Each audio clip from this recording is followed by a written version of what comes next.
வணக்கம். ஆப்பிரிக்காவின் இதயத்துக்குள்ள ஒளிஞ்சிட்டு இருக்கிற ஒரு அதிசய நாட்டை பத்தி தெரிஞ்சுக்க நீங்க ரெடியா? வாங்க, ஜாம்பியாவோட இதுவரைக்கும் நாம பார்க்காத பக்கங்களை பார்க்கலாம். ஒரு நிமிஷம் யோசிச்சு பாருங்களேன். ஒரே நாட்டுல 70க்கும் மேற்பட்ட மொழிகள், அப்புறம் வானத்துல இருந்து கொட்டுற மாதிரி ஒரு நீர்வீழ்ச்சி, அதுவும் 108 மீட்டர் உயரத்துல, 3 லட்சம் வருஷம் பழமையான மனித வரலாறு. இதெல்லாம் கேட்கும்போது ஏதோ கதை மாதிரி இருக்குல்ல, ஆனா இது நிஜம். ஆமாங்க, நம்ம பேசிட்டு இருக்கிறது ஜாம்பியாவை பத்தி தான். இயற்கை வளம், காட்டு விலங்குகள், நம்மள அசர வைக்கிற கலாச்சாரம்னு எல்லாமே ஒன்னா சேர்ந்த ஒரு சூப்பரான தேசம். சரி, நம்ம பயணத்தை ஆரம்பிக்கலாமா? ஜாம்பியாவை ஆப்பிரிக்காவோட ஆச்சரியமூட்டும் இதயமா மாத்துறது எதுன்னு ஒன்னொன்னா பார்க்கலாம். நீங்க உலக மேப்ல பாத்தீங்கன்னா ஜாம்பியா கரெக்டா தென்னாப்பிரிக்காவோட சென்டர்ல இருக்கும். இத சுத்தி காங்கோ, ஜிம்பாப்வேன்னு மொத்தம் 8 நாடுகள் இருக்கு. இந்த மாதிரி ஒரு யுனிக்கான இடத்துல இருக்கிறதால ஜாம்பியா ஒரு முக்கியமான கலாச்சார வர்த்தக மையமா இருக்குது. இப்போ இந்த நாட்டோட மைய பகுதிக்குள்ள போவோம். அதாவது அங்க வாழ்ற மக்களையும் அவங்களோட சூழலையும் பத்தி இன்னும் டீட்டெயிலா பார்க்கலாம். இங்க ஒரு இன்ட்ரெஸ்டிங்கான விஷயம் இருக்கு. ஜாம்பியால இருக்கிற மக்கள்ல கிட்டத்தட்ட சரிபாதி பேர், அதாவது 47% பேர் சிட்டி லைஃப்ல பரபரப்பா வாழ்றாங்க. மீதி 53% பேர் விவசாயம், பசுமைன்னு கிராமப்புற வாழ்க்கைய வாழ்றாங்க. இந்த 2 விதமான வாழ்க்கையும் கலந்ததுதான் இந்த நாட்டோட தனித்துவமே. ஜாம்பியா மக்களோட மனப்பான்மைய இந்த வார்த்தைகள் ரொம்ப அழகா சொல்லுது. கஷ்டமான நேரத்துல கூட அவங்க சந்தோஷமா இருக்க ஒரு வழிய கண்டுபிடிச்சிடுறாங்க. ஒருத்தருக்கு ஒருத்தர் தோள் கொடுத்து நிக்கறாங்க. அவங்களோட இந்த ஒற்றுமையும் விருந்தோம்பலும் மன உறுதியும் உண்மையிலே ஆச்சரியப்பட வைக்குது. பாதுகாப்பு விஷயத்துல ஜாம்பியால ஒரு சின்ன ட்விஸ்ட் இருக்கு. வன்முறை குற்றங்கள்லாம் இங்க ரொம்ப ரொம்ப கம்மி. அதனாலதான் ஆப்பிரிக்காவோட பாதுகாப்பான நாடுகள்ல இதுவும் ஒன்னா இருக்கு. ஆனா இன்னொரு பக்கம் பார்த்தா ஊழல், ஆன்லைன் மோசடின்னு நிதி சம்பந்தப்பட்ட குற்றங்கள் ஒரு பெரிய சவாலாவே இருக்கு. வாங்க, இப்போ ஜாம்பியாவோட பொருளாதாரத்தை இயக்குற சக்திகள் என்னன்னு பார்க்கலாம். ஜாம்பியாவோட பொருளாதாரம்னு பாத்தீங்கன்னா அதுக்கு 3 முக்கியமான தூண்கள் இருக்கு. 1 சுரங்கத் தொழில், 2வது விவசாயம், 3வது சேவைத்துறை. இதுல விவசாயம் மட்டுமே சுமார் 65% குடும்பங்களுக்கு வாழ்வாதாரமா இருக்குது. முக்கியமா மக்காச்சோளமும் மரவள்ளிக்கிழங்கும் அதிகமா பயிரிடுறாங்க. இந்த நம்பர் உங்களை கண்டிப்பா ஆச்சரியப்படுத்தும். ஜாம்பியாவோட மொத்த ஏற்றுமதி வருமானத்துல 70% செம்பிலிருந்து மட்டும்தான் வருது. நினைச்சு பாருங்க. இதனால உலக மார்க்கெட்ல செம்பு விலை ஏறினாலோ இல்ல இறங்கினாலோ அது ஜாம்பியாவோட பொருளாதாரத்தை நேரடியா பாதிக்கும். இது உண்மையிலேயே ஒரு நம்ப முடியாத இன்ஜினியரிங் சாதனைங்க. கரிபா ஏரி மனுஷனால உருவாக்கப்பட்ட உலகத்திலேயே மிகப்பெரிய ஏரி இதுதான்.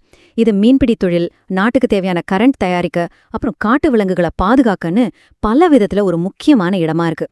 இப்போ ஒரு டைம் மிஷின்ல ஏறி இந்த பகுதியோட ஆழமான பல அழுக்குகள் கொண்ட வரலாற பார்க்கலாம் வாங்க. இந்த டைம்லைன் ஜாம்பியாவோட நீண்ட பயணத்தை அழகா காட்டுது. யோசிச்சு பாருங்க, சுமார் 3 லட்சம் வருஷத்துக்கு முன்னாடி இருந்த கப்புவை மனிதனோட மண்டையோடு இங்கதான் கிடைச்சுது. அதுக்கப்புறம் முட்டப்பா மாதிரியான பெரிய பேரரசுகள் இங்க ஆட்சி செஞ்சிருக்கு. 1888ல பிரிட்டிஷ்காரங்க இத வடக்கு ருடிஷியான்னு மாத்திட்டாங்க. கடைசியா 1964ல தான் ஜாம்பியான்னு ஒரு சுதந்திர நாடா உருவாச்சு. நம்ம பயணத்தோட கடைசி கட்டத்துக்கு வந்துட்டோம்.